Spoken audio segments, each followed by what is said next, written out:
Halo Bapak Ibu, sahabat pendidik dan pembelajar, salam dan bahagia.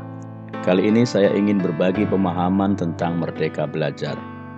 Pemahaman ini saya peroleh dari modul Merdeka Belajar yang terdapat pada platform Merdeka Mengajar.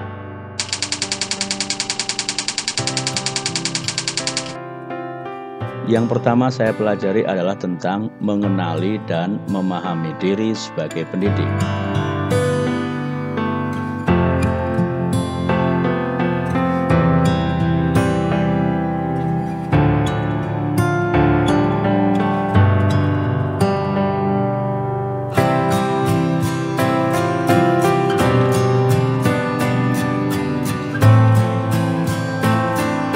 Murid kita sangat fasih dengan teknologi dan internet.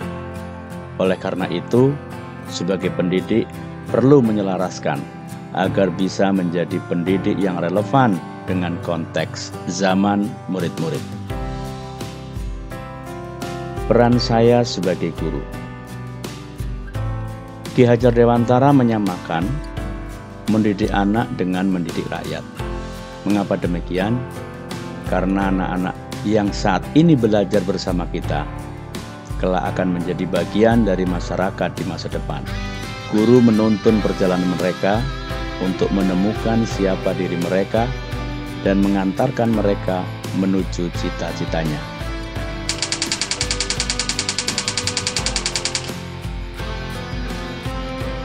Bagaimana sosok guru yang pernah mewarnai kehidupan kita pada saat sekolah? Apakah dia itu adalah guru yang memberikan tugas begitu banyak, atau guru yang galak, atau guru yang ditakuti murid, guru yang mempermalukan murid di depan teman-teman atau guru lain, atau guru kita adalah guru yang bertutur kata lembut memberi nasihat,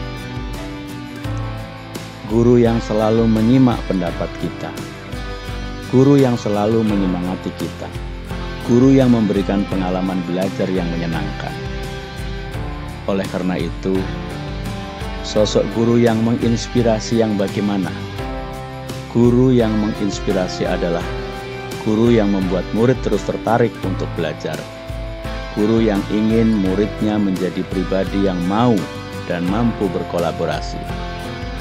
Guru yang ingin muridnya menjadi pribadi yang bisa belajar secara mandiri. Guru yang ingin muridnya menjadi pribadi yang memiliki empati. Guru yang berusaha terus beradaptasi dengan perubahan yang ada. Pendidikan tidak hanya berbentuk pengajaran yang memberikan pengetahuan kepada murid, tapi juga mendidik keterampilan berpikir, mengembangkan kecerdasan batin agar dapat melancarkan hidup untuk mencapai keselamatan dan kebahagiaan. Metode pengajaran di zaman kolonial Belanda yang menggunakan sistem pendidikan perintah dan sanksi tanpa sadar masuk ke dalam warisan cara guru-guru kita. Barangkali termasuk saya mendidik murid-muridnya. Sedangkan kita tahu guru seharusnya berkomitmen menjadi teladan, membangkitkan semangat, dan mendorong murid untuk mandiri.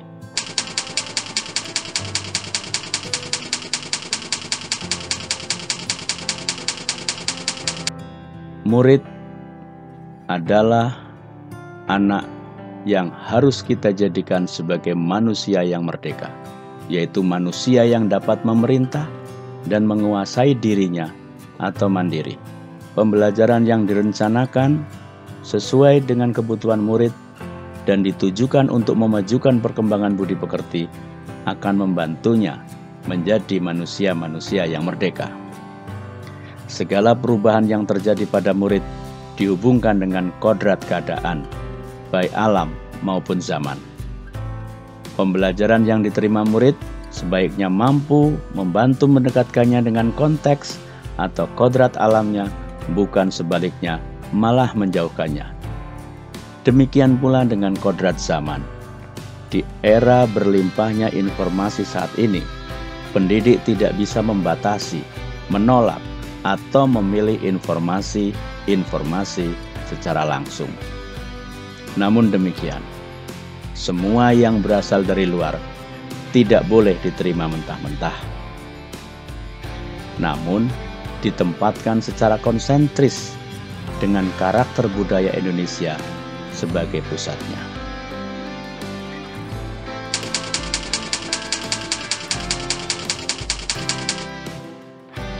Budi pekerti atau yang disebut watak adalah bulatnya jiwa manusia yang merupakan hasil dari bersatunya gerak pikiran, perasaan, dan kehendak atau kemauan sehingga menimbulkan suatu tenaga. Budi pekerti adalah perpaduan antara cipta kognitif dan rasa afektif sehingga menghasilkan karsa psikomotor. Budi pekerti akan dipengaruhi bagaimana dia di keluarga, sekolah, dan masyarakat.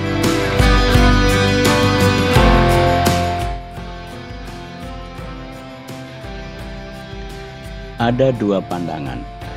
Pandangan pertama, kodrat anak ibarat kertas kosong yang dapat diisi dan ditulis oleh pendidik dengan pengetahuan dan wawasan yang diinginkan. Pandangan kedua adalah kodrat anak ibarat kertas yang sudah terisi penuh dengan berbagai macam coretan. Ki Hajar Dewantara mengintegrasikan kedua pendekatan teori tersebut menjadi suatu pendekatan yang disebut dengan teori konvergensi. Ki Hajar Dewantara percaya bahwa kodrat manusia sebagai suatu kertas yang sudah terisi dengan tulisan-tulisan yang samar dan belum jelas arti dan maksudnya, dan dapat ditebalkan oleh pendidik dengan tuntunan budi pekerti.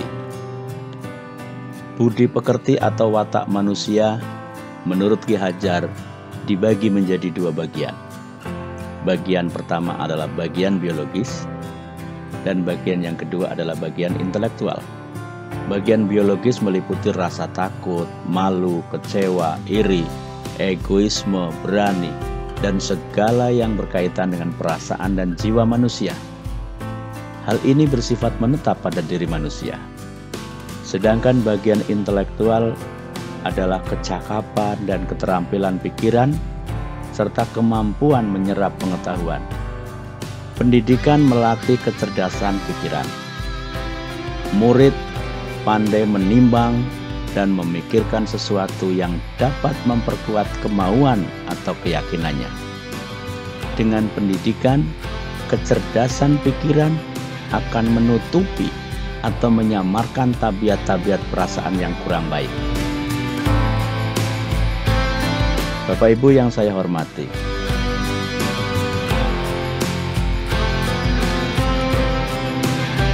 kita tahu bahwa tujuan pendidikan adalah keselamatan dan kebahagiaan murid.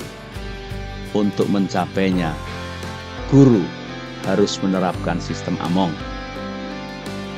Ing ngarso sung tulodo, ing madya mangunkarso, tuturi handayani. Murid-murid yang fasih teknologi mengharuskan guru menjadi pendidik yang kreatif, berpihak kepada murid, memfasilitasi potensi dan kompetensinya, selalu mendorong anak-anak untuk maju, mendorong anak-anak untuk berkreasi. Itulah pendidikan yang mengantarkan keselamatan dan kebahagiaan.